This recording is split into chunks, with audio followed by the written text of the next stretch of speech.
Mastery comes for doing the same thing over and over again. I have been literally using this strategy since 2018 and I have taken so many trades and have made so many money using this simple 50 pips a day trading strategy that I am going to show you in this video. You can easily make more than 50 pips a day by using this strategy on a 15-minute time frame, and I am going to give you a step-by-step guide on how you can master this strategy and become a profitable trader to make a living from trading.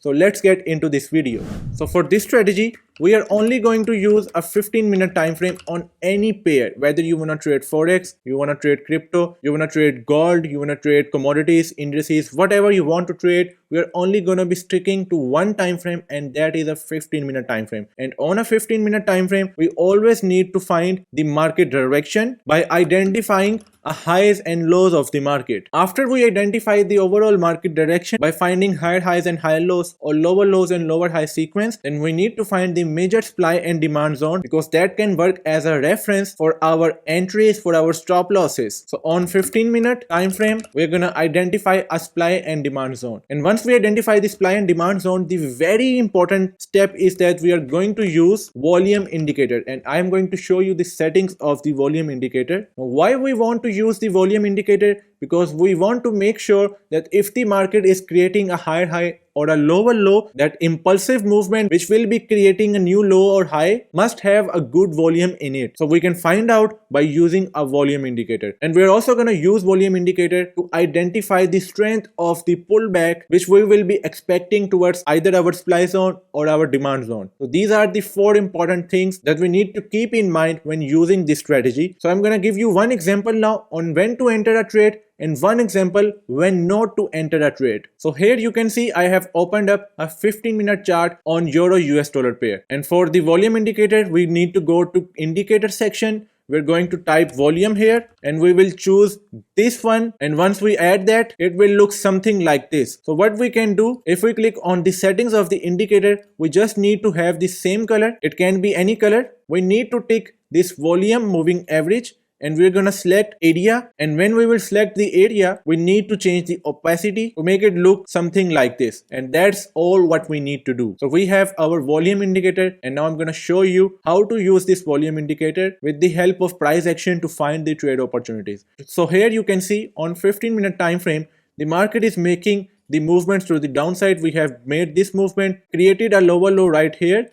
After that, there was a movement to the upside, sort of a pullback, and from this price level we broke the previous support resistance, which was also acted as a lower low. We broke it to the downside and we ended up creating a lower low right here. So as we can see, the market structure, it is showing us that the market is going for the downside. We are making lower lows and lower highs, lower lows and lower highs. So we know that in seller's market we always need to sell. So we have identified the overall market direction on a 15-minute time frame. So we have completed our two steps. Now the third step is that we need to find the supply zone, because we are going in the overall seller's market direction. So we need to identify where is the supply zone, and our supply is right here, because that is the price level from where this big seller's movement happened, which broke the previous lower low right here and ended up making a new lower low. So that is the area that is going to be acting as a reference for us, because we can expect a pullback from the market towards this area, some sort of a rejection, and then we can take the sell with the help of volume indicator. Now the next very important thing is, if we look at this movement to the downside and we see the volume, we can clearly see the volume increased a lot. We even went higher than the moving average of the volume, and we started to have a lot of strength in the seller's movement as well. So when we were breaking the previous lower low, creating a new lower low, the market was very strong in terms of momentum, and the volume was also showing a lot of strength. So it means that if we get a pullback after we have made this lower low, so we can expect the market to continue its trend to the downside. So when we are having a pullback right from here, what we need this kind of a structure. We first need the market to make a sell impulsive movement and then a pullback like that. We need three legs from the pullback. First leg will be here, second leg will be here, and the third leg will be here. Now when we are creating a leg every time, there needs to be sellers after each leg. After first leg, we will only know that it has ended when there are some sellers. After second leg, we will only know that the second leg of the pullback has ended when there are some sellers, and same thing with the third leg. When we have a strong sellers after the third leg, that means the third leg has ended, and this third leg, it also needs to be right at the area of the supply zone. So when looking at here, we know we have the supply zone right here. So we have this first leg of the market, then sellers came down, then second leg of the market, then there are some sellers, and right after these sellers, what we can see, buyers made a movement towards that demand zone, which is our third leg, and then sellers showed a lot of strength. So we know this is the pullback that we are having inside the seller zone, and we are also coming to our supply zone area. Now the important thing is that when we are making this pullback, the volume, it needs to be lower than the moving average, and it also needs to be lower than the volume of the sellers movement. So if we look at the volume of the sellers, this was the volume, and if we look at the volume of the pullback, we can clearly see there is definitely a lot of strength when we are having a sellers movement as compared to the pullback movement that we are having right here. And when we make 3 legs of the pullback and we reach our supply zone, what we are gonna need, as we are having a strength from the sellers inside the movement after the third leg, so we need a double rejection or a double top. And here we can see that this is the double top right here. We have this first rejection, sellers made strong movement, this was our third leg, and after the buyers came here, we can clearly see a second rejection here which acted as a double top, and right after we got rejected,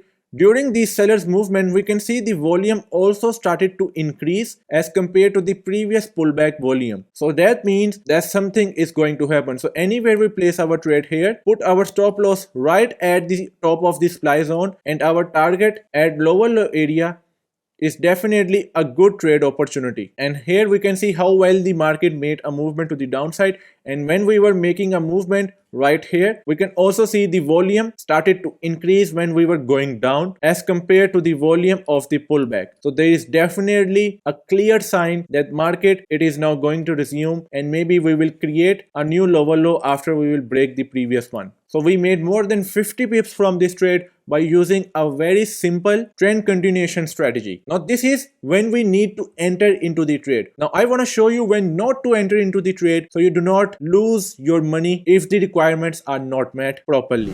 So here in this example, we can see the big buyers movement from here. We definitely have a demand zone. We broken the previous higher high that we have created right here, and we ended up making a new higher high. And when we made this higher high, volume was also very high inside this big buyers movement. And when we are having a pullback, look at the volume right here during this pullback movement. Now the problem is, I said during the whole movement from the pullback, we need a lower volume. But here we can see when we made this first leg of the pullback, then second leg of the pullback. Now look at the volume of the second leg of the pullback. We haven't really came to that demand zone yet, but the volume started to increase for the downside. So this is something that we always need to take care of, that if we are making a pullback inside the buyers or inside the sellers, volume needs to be very low as compared to the volume of the buyers movement in case of buy example, and volume of sellers movement in case of sellers example. So if we look at the volume of the big buyers movement, it was very higher, but when we are making a pullback, the second leg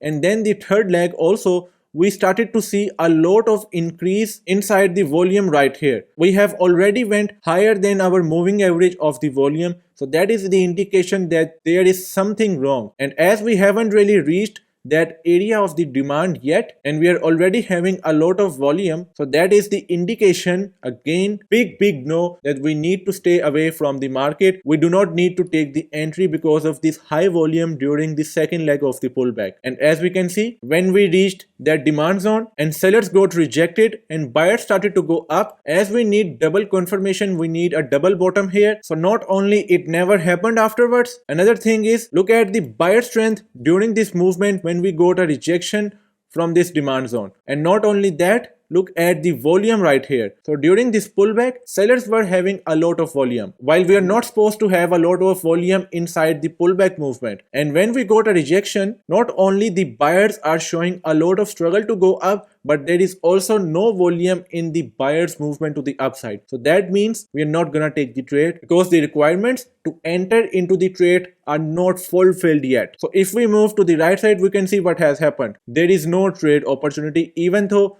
we have a very nice impulsive movement, even though we have this demand zone. But because the volume inside the second leg of the pullback was higher and it was almost equal to the volume of the impulsive movement, so that was the indication that we need to stay away from this trade because this trade might not work.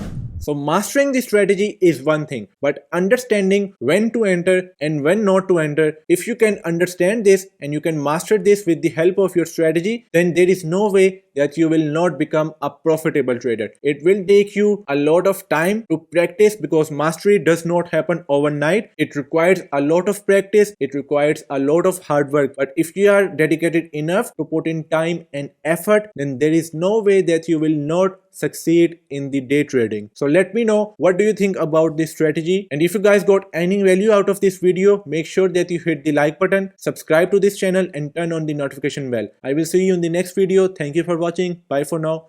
Peace out.